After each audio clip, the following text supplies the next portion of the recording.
एक खोजकर्ताओं की टीम गुफा में प्रवेश करती है। जब वे आगे बढ़ते हैं तो उन्हें एक विशाल खाई मिलती है। वे नीचे उतरना शुरू करते हैं और इस दौरान उनके आसपास तितली जैसी दिखने वाली एक उड़ने वाली जीव दिखाई देती है। आखिरकार वे बर्फीले प्लेटफॉर्म तक पहुंचते हैं जिसके बीच में एक और खाई होती है। वे उसमें भी नीचे उतरते हैं और एक अनजानी गुफा तक पहुंचते हैं जो अजीब जीवाश्मों से भरी हुई होती है। कुछ देर घूमने के बाद उन्हें एक एग्जिट मिलता है जो उन्हें उस पहाड़ के बिल्कुल विपरीत दिशा वाले पहाड़ तक ले जाता है जहाँ से वे अंदर आए थे।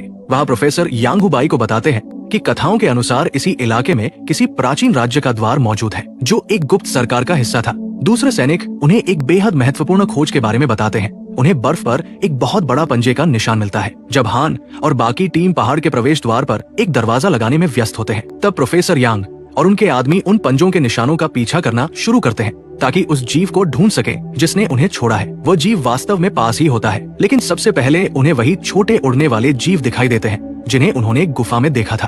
अब ध्यान से देखने पर पता चलता है कि वे तितली जैसे नहीं बल्कि अजीब दिखने वाले चमगादड़ हैं। जब वे एक सैनिक की बाह पर बैठते हैं तो कुछ नहीं होता, लेकिन एक सैनिक उन्हें अपने नंगे हाथों से पकड़ लेता है और ये बहुत बड़ी गलती साबित होती है। वो अचानक नीली आग में जलने लगता है और कुछ ही सेकंड में उसकी सिर्फ हड्डियां बचती है। जल्द ही वे चमगादड़ों से घिर जाते हैं और सैनिक उन्हें डराने के लिए गोली चलाना शुरू कर देते हैं, लेकिन फिर भी कई लोग आग में जलकर मर जाते हैं। गोलियों की आवाज उस विशाल जीव को डरा देती है और वो भागने लगता है, लेकिन उसके भारी शरीर के अचानक मुड़ने से बर्फ गिरने लगती है। पूरा दल पहाड़ से नीचे भागने लगता है जबकि बर्फ कई सैनिकों को निगल जाती है, लेकिन एक जगह आकर वे रुक जाते हैं क्योंकि उनके सामने एक गहरी खाई होती है। उनके पास कूदने के अलावा कोई रास्ता नहीं बचता। कूदने से पहले प्रोफेसर यांग बाई और अपनी बेटी को एक रस्सी से बांध देते हैं। दोनों नीचे गिरते हैं और उनकी रस्सी बर्फ के एक टुकड़े में फंस जाती है। कुछ देर तक झूलने के बाद घर्षण से रस्सी टूट जाती है और दोनों नीचे गिर जाते हैं। वे किसी तरह से बच जाते हैं। अब केवल 4 लोग बचे होते हैं। वे जितना संभव हो सके सामान इकट्ठा करते हैं और आगे बढ़ते हैं। जल्द ही उन्हें एक विशाल गुफा मिलती है जिसके अंदर एक ऊंचा टावर होता है और उसके चारों ओर इमारतों के खंडहर होते हैं। प्रोफेसर यांग इसे कुनलुन का पवित्र महल कहते हैं। कहा जाता है कि इस टावर की 9 मंजिलें हैं जिनमें दानवीय जीवों को कैद किया गया है। यही वो चीज है जिसकी प्रोफेसर यांग इतने समय से तलाश कर रहे थे। वो सम्मान में घुटनों के बल बैठ जाते हैं और एक वेदी जैसी जगह पर रखी मोमबत्ती जलाते हैं। तुरंत एक लंबी और डरावनी लौ उठती है जिससे चमगादड़ों का झुंड प्रकट हो जाता है और पूरा टावर लाल रोशनी से घिर जाता है। प्रोफेसर यांग को विश्वास होता है कि हुबाई और उनकी बेटी ही इस टावर का दरवाजा खोल सकते हैं, इसलिए वो उन्हें आगे भेजते हैं। जब दोनों हाथों में हाथ डालकर आगे बढ़ते हैं तो प्रोफेसर की बात सच साबित होती है। दरवाजा खुलने लगता है और चमकने लगता है। टावर के ऊपर एक रोशनी दिखाई देती है जो अनगिनत आत्माओं को बुलाती है और पूरा कमरा उनसे भर जाता है। लेकिन तभी कांग सन मोमबत्ती बुझा देता है क्योंकि उसे शैतान के द्वार खोलने का विचार पसंद नहीं आता। गुफा टूटने लगती है, इसलिए समूह जल्दी से वहाँ से भागता है इससे पहले कि पत्थर या चमगादड़ उन्हें पकड़ ले। कांग सन खुद को बलिदान कर देता है और पीछे रुककर चमगादड़ों का ध्यान अपनी ओर खींचता है। नीली आग में जलकर उसकी मौत हो जाती है और उसके शरीर के फटने से कई चमगादड़ भी मर जाते हैं, लेकिन अभी भी बहुत सारे चमगादड़ बचे होते हैं और वे बाकी 3 लोगों का पीछा करते हैं। उन्हें एक एग्जिट मिलता है, लेकिन वे ज्यादा दूर नहीं जा पाते। वो रास्ता उन्हें एक ऊंची चट्टान तक ले जाता है जिसके पीछे एक झरना होता है।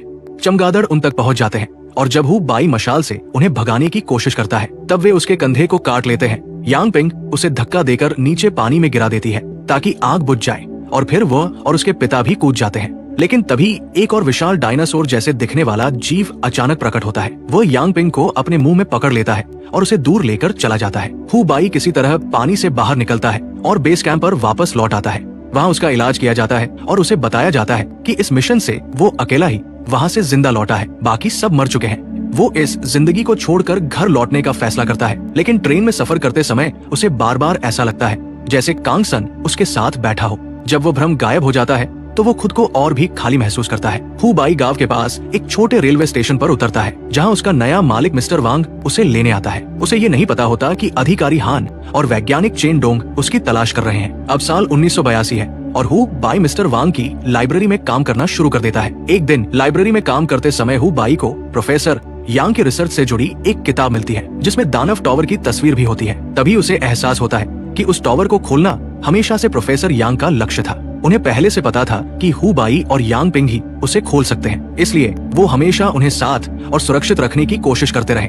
इसी बीच खोजकर्ताओं को एक ताबूत मिलता है जिसके अंदर एक जीवित महिला होती है। वो बिल्कुल यांग पिंग जैसी दिखती है, लेकिन खुद को शर्ली कहती है। उसके पास कुछ रहस्यमयी शक्तियां होती है जिन्हें वो नियंत्रित नहीं कर पाती, लेकिन उसे यांग पिंग की कोई याद नहीं होती। इसलिए फिलहाल उसे बंद रखकर निगरानी में रखा जाता है और उसका इलाज किया जाता है। उधर हु बाई को लाइब्रेरी में लगातार प्रोफेसर यांग की किताबें मिलती रहती है, जिनके कुछ पन्नों पर खास निशान बने होते हैं। वो इन कथाओं के प्रति जुनूनी हो जाता है और महीनों तक उनका अध्ययन करता रहता है। धीरे धीरे वो इनके पीछे की असली कहानी समझने लगता है। कभी दानवों की दुनिया से आए मानव जैसे जीवों की एक जाति हुआ करती थी, जिनके पूर्वज शनि ग्रह से आए थे।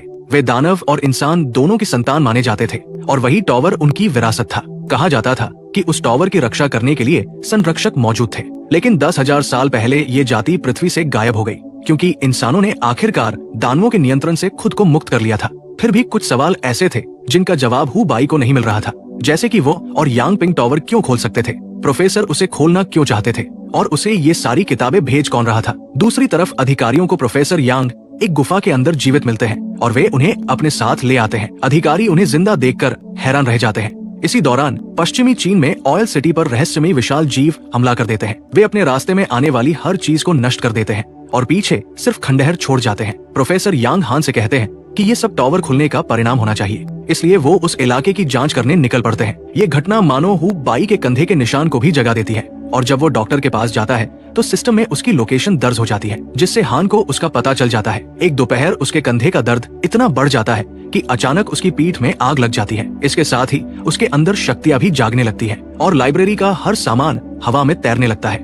तभी मिस्टर वांग वहां पहुंचते हैं। वे इस घटना को बिल्कुल सामान्य तरीके से लेते हैं और समझाते हैं कि चमगादड़ों के हमले के कारण हु बाई का खून एक दानवीय शक्ति से संक्रमित हो चुका है। ये शक्ति उसे ताकत तो देती है, लेकिन उसे नरक की ओर भी खींच सकती है। हु बाई समझ नहीं पाता कि मिस्टर वांग को ये सब कैसे पता है। तभी मिस्टर वांग अपनी शक्तियों का उपयोग करके लाइब्रेरी को एक पुराने मकबरे में बदल देते हैं और बताते हैं कि वेसु लिन राष्ट्र के राजकुमार यी के रक्षक हैं। वहाँ अन्य रक्षक आत्माएं भी मौजूद होती है, ठीक वैसे ही जैसे टॉवर में थी, जिनमें कांग संग की आत्मा भी शामिल होती है। मिस्टर वांग